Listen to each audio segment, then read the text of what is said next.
ഏയ് good morning എന്തുണ്ട് ഹാപ്പിയാണ് ടക്കട്ട് കൊണ്ട് കാര്യം ഞാൻ പറഞ്ഞുതരാം. ഓക്കെ എന്ന് പറഞ്ഞാൽ നിങ്ങൾ ലൈക്ക് സർട്ടൺ ലെവലില്ലേ, നിങ്ങളുടെ ഫ്രണ്ട്സിൻ്റെ കൂടെ എല്ലാം നിൽക്കാൻ നിർത്തില്ല എന്ന് പറഞ്ഞാൽ നിങ്ങൾ തന്നെ പൈസ കൊടുത്ത് എന്ന് പറഞ്ഞാൽ ഫോർ എക്സാമ്പിൾ ലൈക്ക് എന്താണ് പറയുന്നത്, ഫോർ എക്സാമ്പിൾ നിങ്ങൾ തന്നെ കള്ളിനെല്ലാം പൈസ കൊടുക്കണം എന്ന് പറഞ്ഞാൽ നിങ്ങളുടെ ഇന്ന് വാസിന് ഇന്ന് സിമ്പിളായിട്ട് ഇന്ന് അടിച്ചുകൊണ്ടിരിക്കണം. പിന്നെ നിങ്ങളെ കാണാൻ നേരത്ത് ഭയങ്കര ഒലിപ്പീര് രീതിയിലല്ല ഇരുന്ന് നല്ല സ്റ്റൈലായിട്ട് ഡയലോഗെല്ലാം അടിക്കുന്ന don't trust dum. Okay, they are all busters.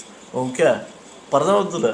പിന്നെ എന്ന് പറഞ്ഞാൽ ഈ വ്യക്തികൾ തന്നെയാണ് നിങ്ങൾ ഉടക്കി പോകാൻ നേരത്തില്ല നിങ്ങളെ പറ്റി ഏറ്റവും കൂടുതൽ അപവാദങ്ങൾ പറഞ്ഞുകൊണ്ട് നടക്കാൻ പോണ വ്യക്തികൾ. ഓക്കെ, അല്ലാതെ വേറെ ഒരു വ്യക്തികളുമല്ല. നിങ്ങളുടെ ലൈക്ക് നിങ്ങൾക്കൊരു ക്ലയൻ്റ് ഉണ്ടെങ്കിൽ തന്നെ ആ വ്യക്തി പോലും, നിങ്ങൾക്ക് ഒരു സ്ട്രേഞ്ചർ ആയിട്ടുള്ള ഒരു വ്യക്തി ഉണ്ടെങ്കിൽ ആ വ്യക്തി പോലും പറയാത്ത രീതിയിലായിരിക്കും.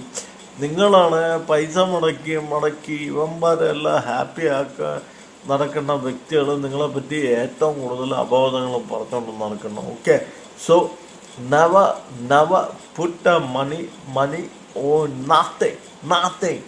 Nothing to your friends. Okay, friends എന്ന് പറഞ്ഞാൽ ലൈക്ക്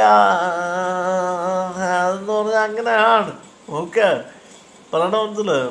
അതുകൊണ്ട് ലൈക്ക് നിങ്ങൾ പൈസ എല്ലാം ഇറക്കാത്ത നോക്കിയും കണ്ടെല്ലാം ഇറക്കാൻ നോക്കുക. നിങ്ങളുടെ ഫ്രണ്ട്സ് ആണെങ്കിലും ആരാണെങ്കിലും ശരി. എന്നാൽ കാരണം ഫിനാൻഷ്യൽ രീതിയിൽ സംഭവം നമ്മൾ ചെയ്യാൻ നേരത്താണ് ഏറ്റവും കൂടുതൽ എന്ന് പറഞ്ഞാൽ അവന്മാർ ഉടക്കി കരിയാൻ നേരത്ത് ഏറ്റവും കൂടുതൽ അപവാദങ്ങൾ നമ്മളെ പറ്റി പറയണം. നമ്മൾ പോലും അറിയാത്ത കാര്യങ്ങളായിരിക്കും പറയുന്നത്. പറയാമെന്നില്ല. അപ്പോൾ പറഞ്ഞ തലയ്ക്കകത്ത് വെളിവ് കിട്ടിയ വ്യക്തികൾക്കെല്ലാം എല്ലാം ഹാപ്പി ബർത്ത്ഡേ. ബൈ.